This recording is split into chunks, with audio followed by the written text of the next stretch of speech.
These American filmmakers say they are inspired by stories of the South Sudanese people's resilience despite 6 years of civil war. They are providing free training on documentary filmmaking. They say movies could help to unite South Sudanese people, especially if peace returns to the country. I really admire the filmmakers here who are trying very hard to learn how to share stories through film. Film, you know, is a very emotional medium. It's a very good way to share stories about reality. South Sudan doesn't have even a single functioning cinema.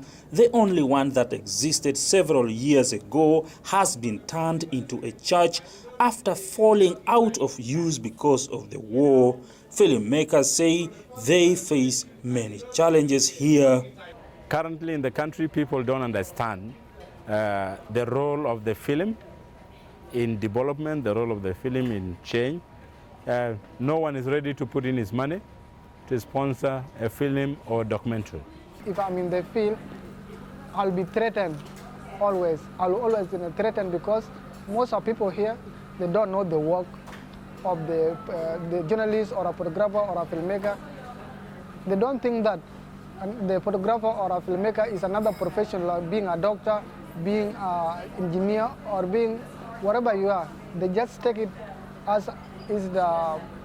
They just take like some of us as spy. Like if I'm now on my way with a camera, they thought that I'm going to harm people. The filmmakers also say they are frustrated by movies tackling social issues being hard to get onto television in South Sudan, but the Americans providing the training in Juba say there is an opportunity for growth in the industry. You can tell your story, you can tell someone else's story if you don't feel ready to tell yours, but there's a lot of very unique stories here about the desire to return home, the desire to make a strong nation, a desire to decrease illiteracy. The American filmmakers say their South Sudanese colleagues have a big role to play in promoting the country's positive cultural practices and efforts towards peace. They hope their training here will help filmmakers to acquire the required skills to succeed in the industry. Patrick Oyet, CGTN, Juba, South Sudan.